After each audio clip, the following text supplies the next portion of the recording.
Bueno, vamos con el último tramo, que vamos a hablar un poquito de innovaciones tecnológicas, digamos. Y lo mismo que los anteriores, por favor, pues vamos a hacer unas preguntillas, que es el último QR ya, la sección 5. ¿Tenéis sistema de navegación robótica en vuestro hospital? Algunos tienen los dos, hemos visto. ¿Usaríais navegación si la hubiera? Sí, siempre, en casos seleccionados. O si hay en el hospital en el que trabajáis o en algunos de los hospitales en los que trabajáis algún sistema de recuperación rápida.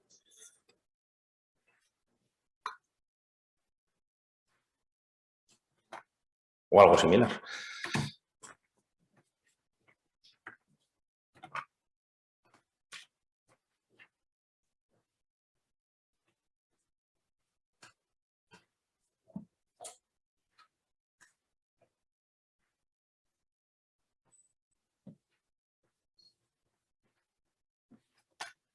Más o menos, vamos a ver. No, la mayoría.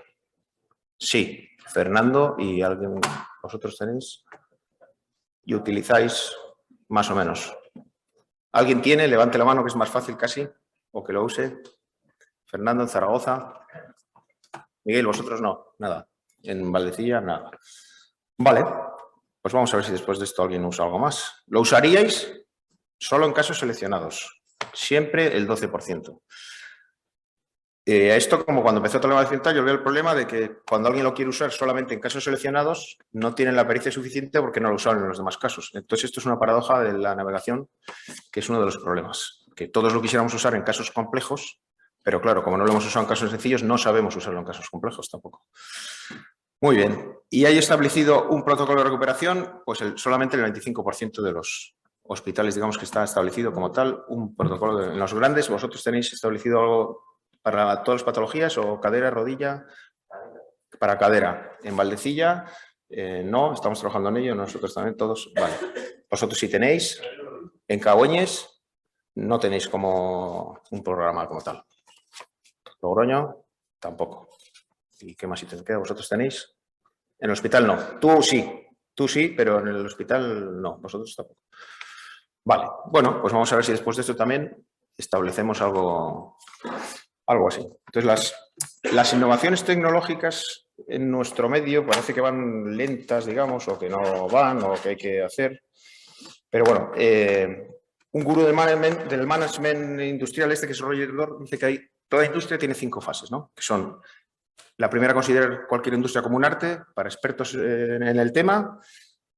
Fase 2, desarrollo de reglas y de instrumentos. Fase 3, de procesos estandarizados y plantillas. Fase 4, la automatización. Y la fase 5 ya, donde entrarían los robots. Y esto vale para cualquier tipo de industria, incluso la nuestra, que es la industria de salud. El ejemplo, por ejemplo, son la aviación. O sea, ha pasado de los hermanos Wright a piloto automático que lo hace solo, la robótica. Según él, nosotros estamos en la fase 3, que son procesos estandarizados más o menos y plantillas. Y lo que está claro es que vamos a llegar a la fase 5. Lo que no se sabe es cuándo ni cómo, pero vamos a llegar a la fase 5. Y ahora pues hay pues, robots, el Mako, el ROSA, el no sé qué, que parece que van hacia ahí, pero tampoco es la fase... Eso sería una fase 4, pero ni siquiera, porque no te dan el golpe que habíamos hablado antes del cotilo. O sea, te dicen dónde ponerlo, pero no te dan el golpe. O sea, que seguimos realmente en la fase 3. Nos queda mucho camino, pero ese camino lo vamos a recorrer indudablemente. Entonces, vamos a contar con la charla del profesor Andrés, que no es Andreas Ottersbach. Mi alemán no es muy bueno, desde Suiza, que nos va a hacer nos ha grabado una charla que nos va a poner y luego le vamos a tener a disposición por si queremos hacer alguna pregunta. Hi, my name is Andreas Ottersbach, head of the orthopedic department in Brig, Switzerland. I focus on innovative procedures in THA. I introduced the direct anterior approach 2005 to our clinic, where we do round about 200 cases a year. I initiated the development of the leg positioner Rotex table in 2007 to make the procedure more safe, more fluent, and the stem preparation easier. Since 2018, I use the navigation system from Naviswiss to get more safety in restoring leg length and the offset. I want to point out an unsolved problem in preoperative planning and postoperative evaluation. Internal or external rotation of leg on the X-ray table may lead to a failure of offset determination. An X-ray which is taken in too much external rotation shows less offset than in reality. The navigation measures both the change of leg length and offset introduced by the cup and by the stem. Second, the real offset is detected and not an accidental projection on the X-ray table. I'm using fluoroscopy to check the dimensions of the cup, its position in relation to Köhler's teardrop, and the angle of inclination in relation to the foramen obturatorius. I always perform a second fluoro shot to check the dimensioning and planned insertion depths, as well as position varus or valgus misalignment of the stem. And now I show you the optimized navigated technique in the OR.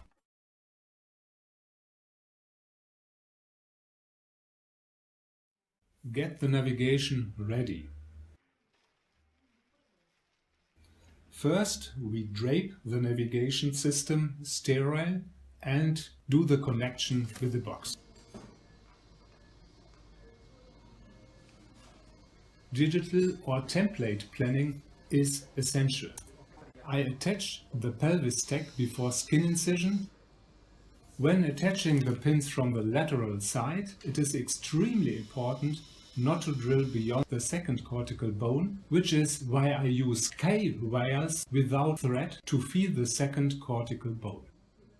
Both anterior superior iliac spines are read into the system.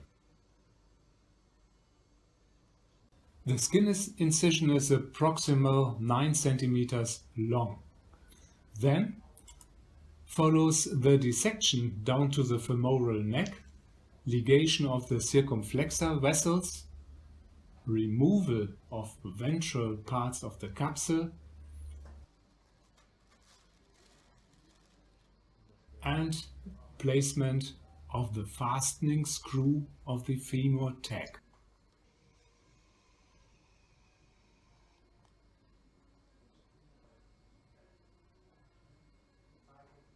Measuring the neutral femur position and various femoral positions to determine the hip center. The more practiced the nurse and the better visibility, the faster the process. Osteotomy of the femoral neck according to the planning and removal of the head, I prefer a double osteotomy so that the extirpation is easier.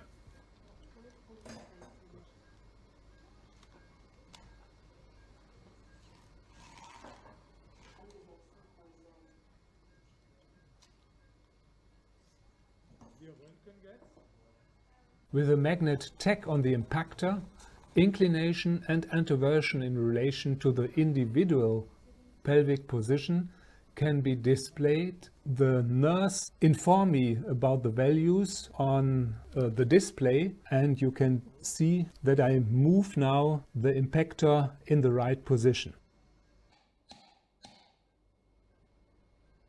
I do the final measurement with the impacted cup.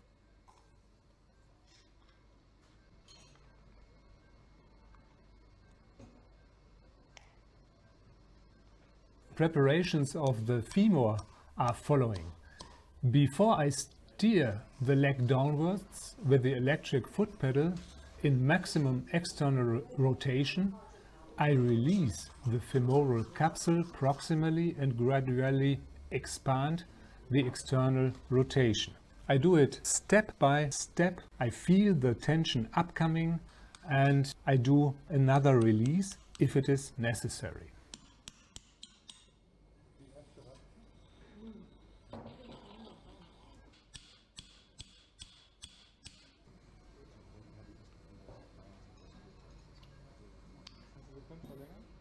After the reduction, navigation follows and X-ray control with the last broach and neck head combination. When dislocating again, it is important to feel the force. The offset and leg lengths may have to be increased or decreased if the connection is too loose or too tense. And then another control with the ruler whether the preoperative planning is realized. Definite hammering in of the selected shaft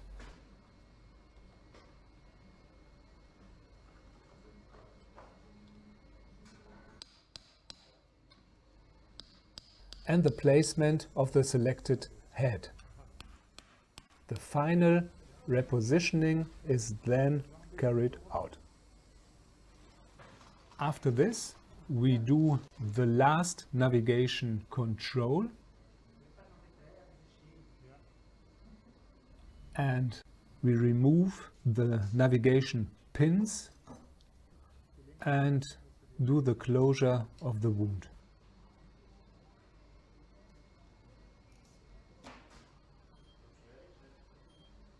Via USB, we export the PDF reports, which becomes part of the patient's file. The first postoperative X-ray is in accordance to the navigation values. Thank you for your attention. I hope you have enjoyed this case and I'm looking forward for your questions. Vale. Nos va a dar una especie de resumen y un poquito hincapié en el Rapid Recovery y luego ya charlamos. Sí, bueno, muchas gracias. De hecho, lo que voy a hablar es un poquito combinado, porque una cosa viene con otra. O sea, ¿por qué nosotros utilizábamos minivástagos en nuestro servicio? Fue precisamente porque desarrollamos, a la vez que introducimos los minivástagos, el programa de Rapid Recovery en nuestro hospital. Por eso os quiero presentar los resultados del minivástago Furlong Evolution a 5 y 10 años de seguimiento con el programa de recuperación rápida, porque fueron simultáneos. Ya se ha dicho antes por qué surgen los minivástagos. Surgen como respuesta a los malos resultados de las prótesis de recubrimiento en pacientes jóvenes activos. Nos encontramos en un momento de que, oye, estamos operando un montón de pacientes jóvenes a los cuales les tenemos que dar salida, no nos ha funcionado el hip resurfacing. También veníamos de esa época, estamos hablando de hace más de 10 años. El surgimiento de la cirugía mínimamente invasiva, que todos caímos en ella, todos queríamos hacer la incisión más pequeña posible. Y a la vez también se inician los programas de recuperación rápida. Entonces nosotros dijimos, oye, pues ¿por qué no empezamos a usar un minivástago con una técnica mínimamente incisiva y encima iniciamos un programa de recuperación rápida? Pero ojo, en el hospital, como sabéis, los gerentes, que son estos que están en la 10ª planta, que ven esas vistas, dicen, sí, haced lo que queráis, pero que no nos cueste ni un euro más, porque sabéis que hay muchos centros que el sistema de recuperación rápida exige el contratar a más fisioterapeutas, a más médicos rehabilitadores, y nuestros hospitales nos dijeron, haced lo que queráis, pero utilizad los recursos que tenéis. Y así es como lo hicimos, y esto es lo que os quería enseñar ahora. ¿Se ha parado? ¿No sigue?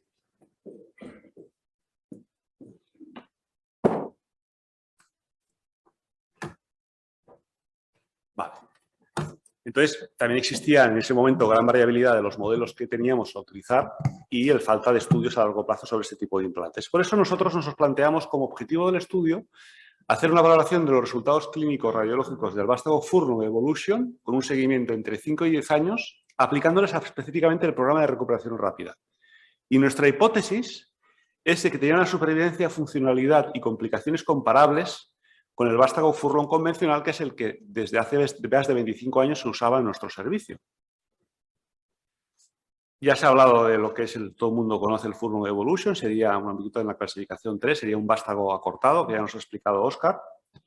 La técnica quirúrgica es exactamente la misma, lo que pasa es que se modificó un poquito pues, los problemas que tenía el vástago Furlong, que era esa aleta ecuatorial que tiene en la zona del trocánter mayor, las raspas eran de otro tamaño menos agresivas y la podías colocar prácticamente, si tenías experiencia en el furlong, no tenías por qué modificar tu técnica quirúrgica con el furlong evolution. Existían, por lo menos en aquel momento teníamos solamente una angulación con 2 offsets, aunque ahora en Inglaterra hay con 2 cuellos y con 2 ángulos, el 140. Pero en este momento solo teníamos este, que fue, estamos hablando de hace más de 10 años. Y estos eran los resultados que nosotros teníamos. Y los programas de recuperación rápida, que tenéis que verlo con la perspectiva de hace 10 años, era un abordaje combinado perioperatorio dirigido a reducir el estrés quirúrgico y mejorar la recuperación posoperatoria, con una reducción significativa de la mortalidad, morbilidad y estancia hospitalaria en prótesis total de cadera. Para eso era importantísimo la educación preoperatoria. Gastábamos tiempo, no dinero, en explicarle al paciente las bondades de que volviesen a su casa lo antes posible, que reducirían su infección, comerían mejor, dormirían mejor y se podrían duchar en su baño, y sobre todo que a la larga la evolución funcional sería mejor si se quedaban en el hospital 10 días como se quedaban entonces. Para eso se debía optimizar al paciente desde el punto de vista de la hemoglobina. Se había todo un programa de sistema de ahorro. En aquella época todavía se hacían autotransfusiones. El paciente iba y se sacaba la sangre. Esto lo abandonamos con la utilización del ácido tranexámico. La analgesia anticipativa. Y entonces, inicialmente, restringimos los estudios solamente a los pacientes de ASA tipo 1 y tipo 2, que son los que les colocábamos un vástago evolution, y se hacía una rehabilitación perioperatoria, antes, durante y después. Y, sobre todo, se intentaba utilizar una cirugía mínimamente invasiva, porque es de dónde veníamos, de dónde procedíamos. Incisiones pequeñas, trajes pequeños, instrumentales específicos, etc.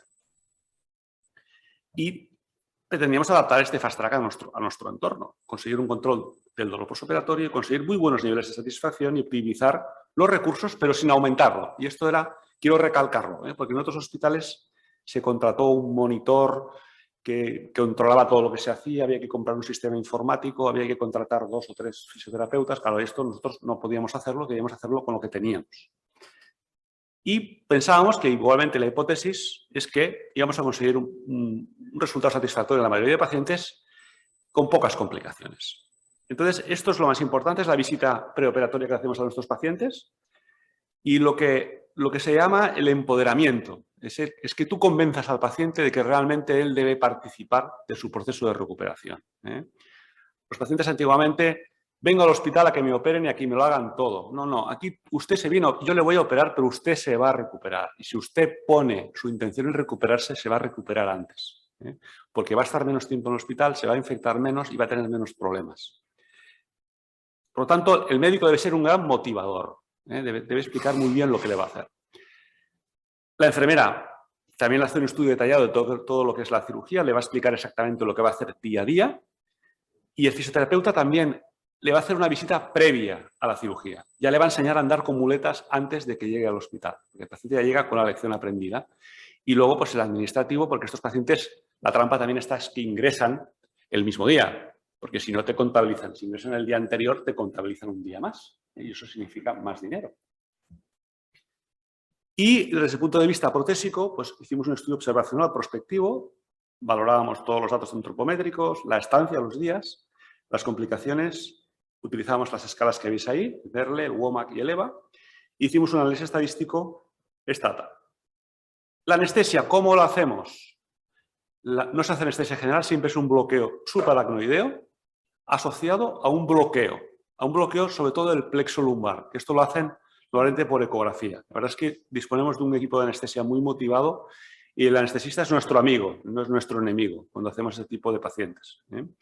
Y en todos los pacientes, en mi hospital, ahora todo el mundo pone ácido tranexámico, pero hace 10 años había muchos hospitales que les daba miedo colocar ácido tranexámico. Aquí mi hospital ha sido muy pionero en la introducción de este tipo de técnicas para ahorrar sangre. En estos pacientes no se transfunde prácticamente a nadie. ¿Por qué? Porque la técnica quirúrgica es depurada, pero sobre todo se les pone ácido tranexámico durante la cirugía y si el paciente sangra se le pone otra dosis después.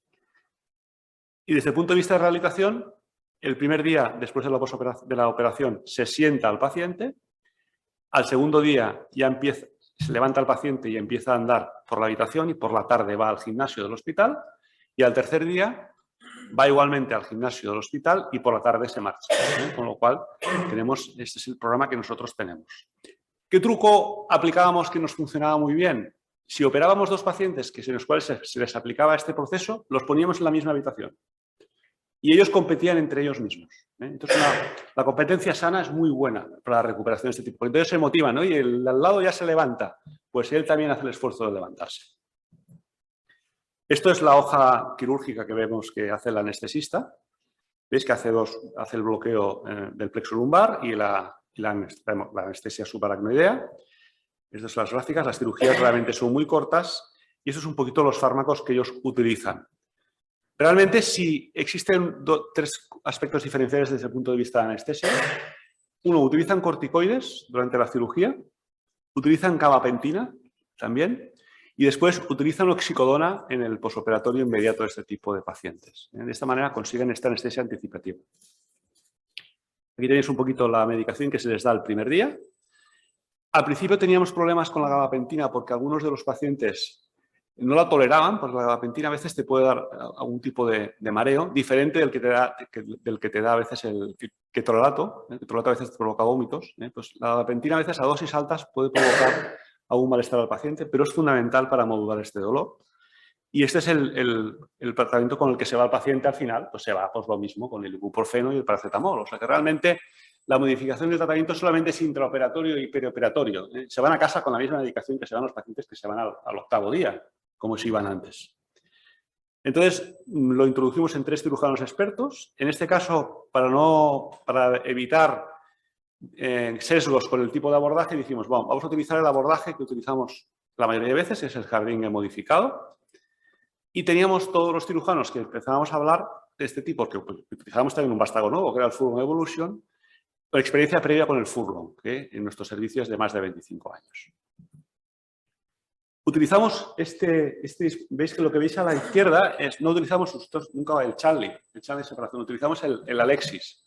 El separador Alexis es un doble aro que lo utilizan los cirujanos generales para cuando hacen cirugía del colon.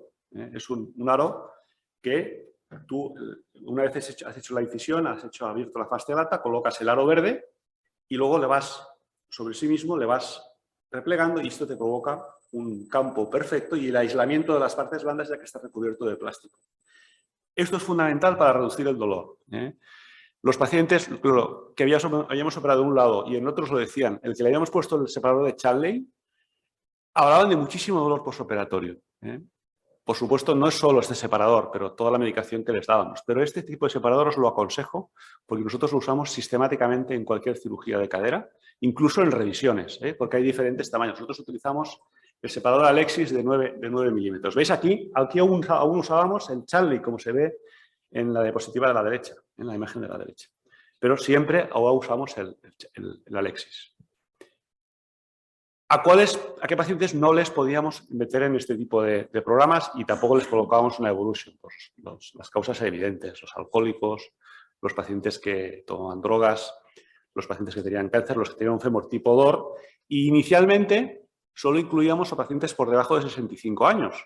Y un aspecto importante, si tenían alguna ayuda en su domicilio, porque el paciente puede estar muy motivado, pero a su casa se tiene que haber alguien que le ayude para irse al lavabo, que le hagan la comida. Entonces también es importante. Y te sorprenderías la de pacientes jóvenes que viven solos y no tienen ningún tipo de ayuda, por lo menos en nuestro medio. En Barcelona no sé qué pasa, pero mucha gente no tiene ni ayuda familiar. Y la cohorte de pacientes eran pues, aproximadamente 70, pacientes muy jóvenes, 52 años, un seguimiento medio que tenemos de 77 meses y únicamente al ser pacientes jóvenes tuvimos un caso de fallecimiento por causas ajenas al procedimiento. La mayoría de casos eran pacientes con artrosis, algún caso con necrosis, algún caso con artritis. No había diferencias entre hombres y mujeres en relación al peso, al BMI. Y el tiempo quirúrgico realmente es muy corto. Fijaros que son 60 minutos. Con un abordaje de Harding modificado por nosotros, que ya os he explicado que es mucho más anterior que el clásico. Una pérdida hemática casi mínima, menos de 300 mililitros.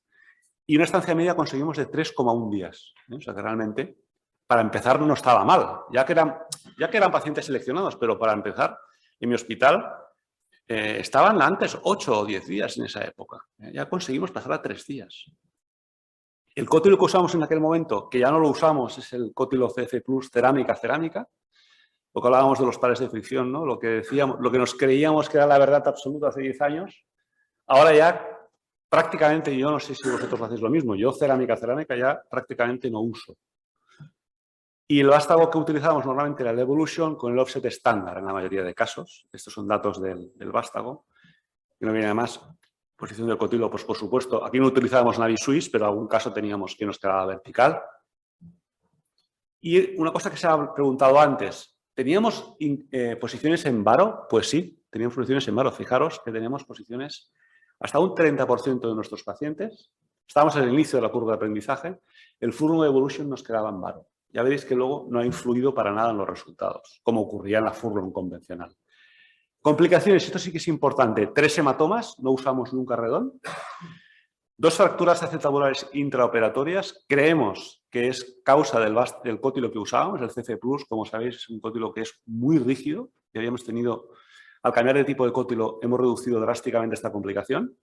Una fractura de cálcar, también ya sabéis que es bastante típico en los vástagos no cementados.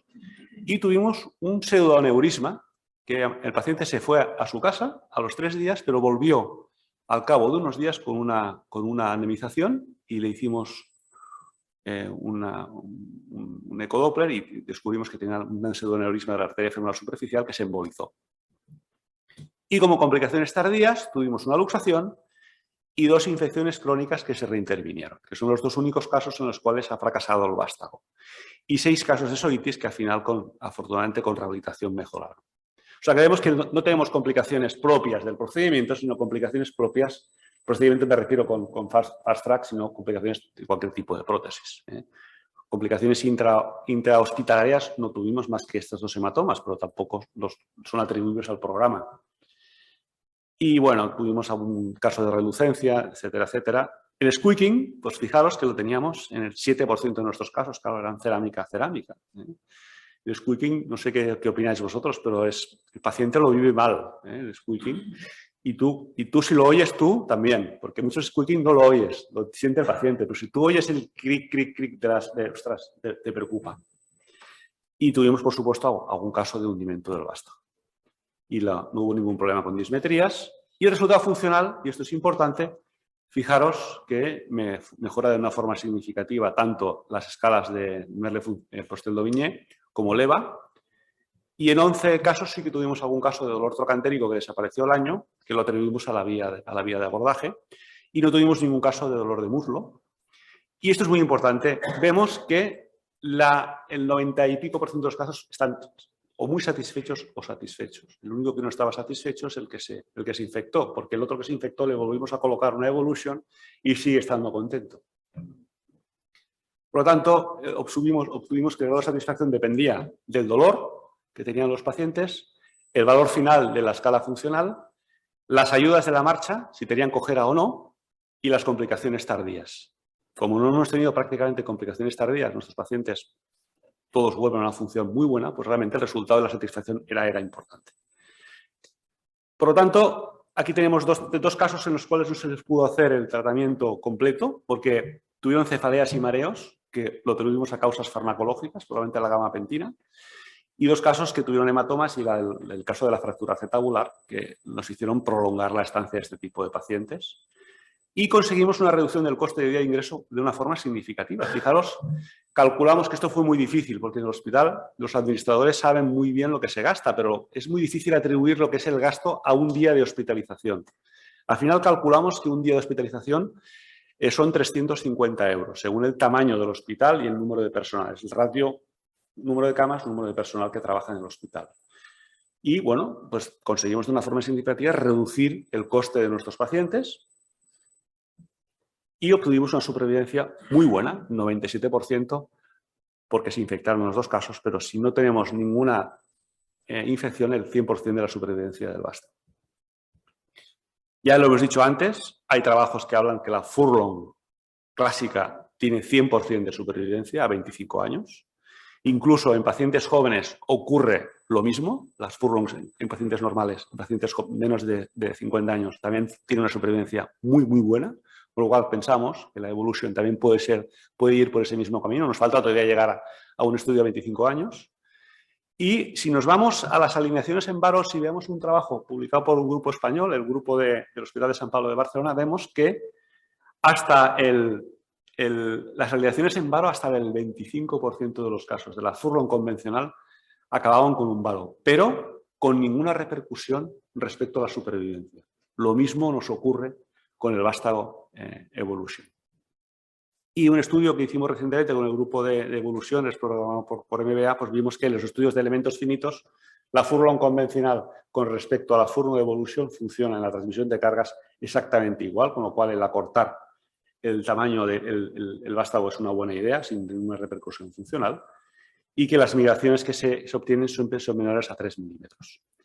Realmente, si analizamos los trabajos de ahora, porque yo estoy hablando de hace 10 años, hoy en día el Fast Track se puede aplicar ya no solo a pacientes por debajo de 65 años, sino a cualquier tipo de pacientes. En nuestro hospital ya se aplica a todos los pacientes de rodilla, a todos los pacientes operados de cadera, con independencia de la edad. No nos marcamos un objetivo de 3 días en un paciente mayor, pero sí que se les marca un objetivo de que usted se va a ir a su casa mucho antes que si iban años atrás. Y hay que tener cuidado, también está muy de moda también las cirugías ambulatoria, o sea, operarlos y que se vayan a casa el mismo día. A mí personalmente no me gusta porque está descrito que las complicaciones que pueden ocasionar mortalidad, como puede ser una arritmia cardíaca o puede ser un TEP, ocurren en las primeras 24 horas, con lo cual enviar a casa y si el paciente tiene es muy infrecuente, pero hace una lesión cardíaca o hace una lesión o una arritmia, va a ocurrir durante las primeras 24 horas. Pero en Barcelona hay gente que lo está haciendo ya y en el resto de Europa también se está haciendo y en Estados Unidos la cirugía ambulatoria. Y yo creo que eso es una realidad que nos ha llegado. Nosotros quedamos muy contentos con este tipo de programa porque no gastamos ni un duro y simplemente fue optimizar, motivar mejor al paciente, que el anestesista se tomase en serio las técnicas locorregionales y ajustar muy bien la medicación. Obviamente nos falta un grupo control para poder comparar, un grupo control en el cual no le hacemos el estudio de 8 días, pues que ya en mi hospital ya es imposible que yo le diga a un paciente que se esté 8 días, es que ya se van todos al tercer, cuarto día, que ya está todo el programa, la enfermería está motivada y realmente ya es muy difícil. O sea que esta situación que nos lo veíamos como un imposible hace 10 años, funciona y con muy pocos medios, con lo cual yo, si no lo hacéis en vuestros hospitales, yo creo que debéis animaros a hacerlo, porque no es difícil, es cuestión de motivación y modificar muy poquitas cosas. Por lo tanto, concluyo que el Fast Track en nuestro entorno es seguro, hemos conseguido reducir el tiempo de estancia hospitalaria y lo importante es que las escalas de valoración de los pacientes son muy buenas. Son muy buenas. Yo se lo pregunto a los pacientes, ¿usted qué diría que es lo mejor del programa? Y te dicen que me voy a mi casa antes. Dice, ¿y cuál es lo peor del programa? Todos me dicen lo mismo, la comida. Eso quiere decir que a lo mejor hay que darles peor de comer. Y si irán antes. Claro, si les damos comida, los tratamos ahí muy bien, pues se quieren quedar. Claro, el problema también es la lista de espera. ¿Cuántos pacientes, no sé qué lista de espera tenéis en vuestros hospitales, pero nosotros a veces, ahora ya estamos en 8 meses en cadera, ¿no? Con la pandemia. Entonces, claro, eso no es lista de espera. Pues bueno, claro, el que se espera 1 año o 2 para operarse, yo me vengo a operar aquí y me quedo hasta el tiempo que sea necesario. Eso es lo que es la mentalidad que tienen, Pero esa mentalidad hay que cambiarla. Y por lo tanto, para terminar también respecto al vástago furlong evolution, tiene muy buen resultado funcional y los resultados y supervivencia aplicando este protocolo son comparables al vástago furlong convencional. Muchas gracias. Antes de terminar, quisiera invitaros a todos al congreso de la SECA. Aquí hemos venido 3 miembros de la SECA. Y bueno, es una obligación y bueno, sobre todo que yo creo que será un congreso interesante y muy bonito en Almería, que es en junio. O sea que os invito a todos que vengáis. Muchísimas gracias.